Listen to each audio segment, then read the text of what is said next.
السلام علیکم، اپنے یوٹیوب چینل میری ڈائری میں آپ سب کو خوش آمدید کہتا ہوں۔ دوستو، آج کے اس ویڈیو میں آپ لوگوں کے ساتھ ایک ٹیچر اور اسٹوڈنٹ کی سچی کہانی شیئر کروں گا۔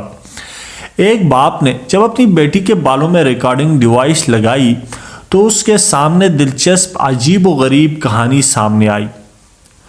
ناظرین گرامی، جب تھامس ویلارو نے اپنی چھوٹی بیٹی کو روتے ہوئے دیکھا تو اس کو یہ سمجھنے میں دیر نہ لگی کہ کچھ ٹھیک نہیں ہے، لیکن آخر کار جب معاملہ کی تہہ تک پہنچا تو اسے یہ یقین نہ آیا کہ دنیا میں آج بھی ایسے لوگ موجود ہیں۔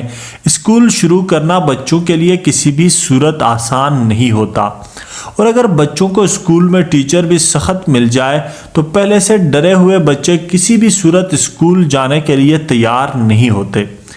جب تھامس کو یہ سمجھ آ گئی کہ اس کی بیٹی نے آگے پڑھنے سے ہی انکار کر دیا ہے، وہ اسکول کے نام سنتے ہی رونے لگتی، تو اسے اسی دن سمجھ آ گئی تو اسے اس کی وجہ تک پہنچنا ہوگا کہ آخر اس کی بیٹی کیوں اسکول سے تنگ ہے۔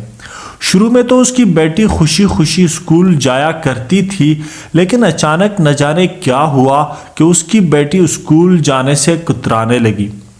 وقت کے ساتھ ساتھ تھامس کی بیٹی ہر روز اسکول جانے سے پہلے رونے لگتی اور اپنے ماں باپ کی منتیں کرتی کہ وہ اسے آج چھٹی کرنے دے۔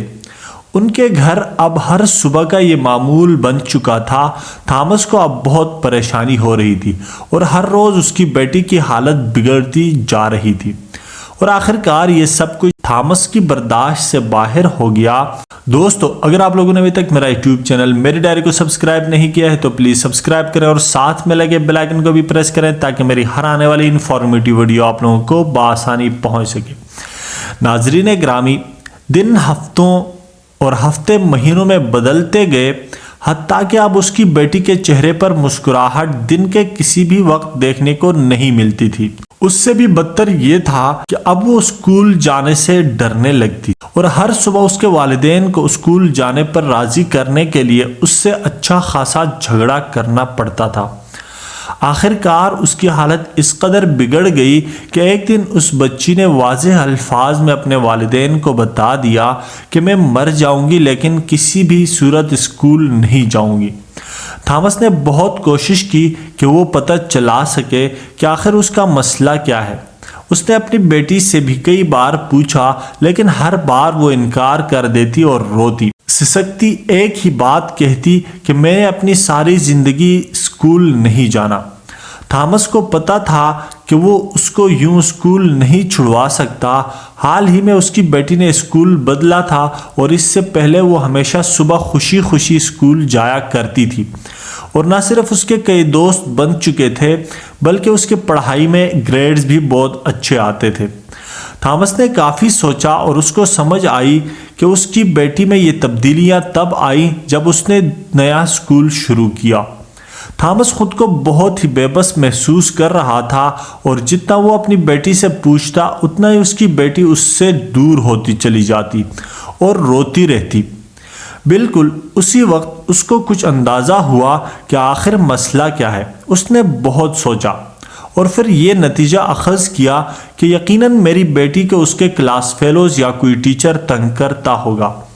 اس کی بیٹی کافی لاڈ پیار میں پلی تھی، اور اس لیے عین ممکن تھا کہ ایسا ہی ہو۔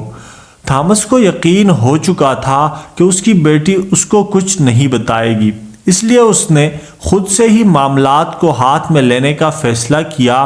اس نے اس بارے میں بہت سوچا کہ آخر اس کو کلاس میں کیا ہو رہا ہے۔ وہ کیسے سن سکتا تھا؟ اگر وہ ٹیچر سے خود کو کلاس میں بیٹھنے کے لیے کہتا تو شاید اسے دیکھنے کے لیے اس کی بیٹی کے ساتھ وہ مسئلہ نہ کرتا۔ اس وجہ سے اس کو حاضر دماغی سے سوچنا پڑا تاکہ وہ مجرم کو ثبوت کے ساتھ پکڑ سکے۔ اس لیے اس نے خود ہی ایک چھوٹی سی ریکارڈنگ ڈیوائس بنائی، اور اگلی صبح اس نے اپنی بیٹی کو بہلا پھسلا کر اس کے بالوں میں اس ڈیوائس کو اس طرح پرو دیا کہ کوئی بھی اس کو نہیں دیکھ سکتا تھا۔ اسی طرح اب وہ سب کچھ کلاس میں ہونے والے معاملات سن سکتا تھا۔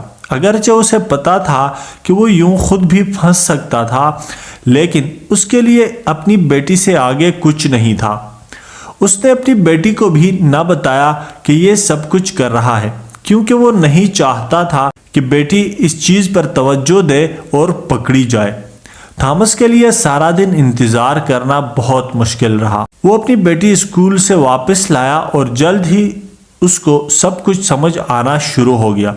اس نے اپنی بیٹی کے بالوں سے ریکارڈنگ ڈیوائس نکالی اور اس میں موجود ریکارڈنگ کو پلے کر دیا۔ جلد ہی تھامس کو اپنے سارے سوالات کے جوابات ملنے والے تھے۔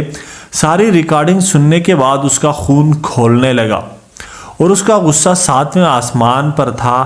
اسے یقین نہیں آ رہا تھا کہ اس معصوم بچی نے یہ اذیت اتنے لمبے عرصے تک کیسے برداشت کی۔ ریکارڈنگ میں اس کو ٹیچر کی بالکل واضح آوازیں سنائی دی۔ یہ ٹیچر نہیں بلکہ ٹیچرز کے شعبے کی ایک کالی بھیڑ تھی۔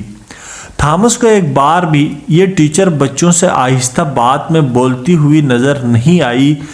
چھوٹی چھوٹی بات پر ڈانٹنا اور گندی اور ننگی گالیاں دینا اس ٹیچر کے عام الفاظ تھے۔ یہ ٹیچر باتیں کم اور گالیاں زیادہ دیتی تھی۔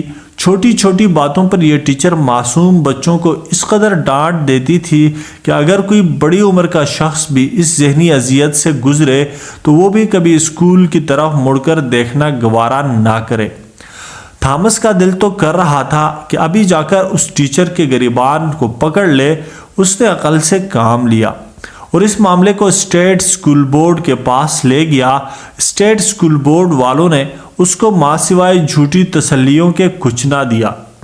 اس وجہ سے تھامس نے اس معاملے کو آن لائن لوگوں کے سپرد کیا اور دیکھتے ہی دیکھتے تھامس کی دہائیاں سنتے کانوں اور سمجھتے دماغوں تک پہنچنے لگی۔ اب اس کو میڈیا کی طرف سے بھی بہت زیادہ توجہ مل رہی تھی اور سینکڑوں لوگ اس کے ساتھ احتجاج میں شریک ہو رہے تھے۔ دوستو، ٹیچنگ ایک ایسا شعبہ ہے کہ اس سے قابل عزت شعبہ شاید ہی کوئی ہو، لیکن میں اور آپ یہ بات بخوبی جانتے ہیں کہ اس شعبے میں ایسی کالی بھیڑیں بھی ہیں جو اس شعبے کو ہمیشہ کے لیے بدنام کرتی ہیں۔ اگر آپ ہماری بات سے متفق ہیں تو کمنٹ باکس میں اپنی رائے کا اظہار ضرور کیجئے گا۔ دوستو، اگر آپ لوگوں کو میرا یہ ویڈیو پسند آیا ہے تو لائک اور شیئر ضرور کیجئے گا۔ ملتے ہیں اگلی ویڈیو میں، تب تک کے لیے اپنا بہت سارا خیال رکھیے گا۔ اللہ حافظ۔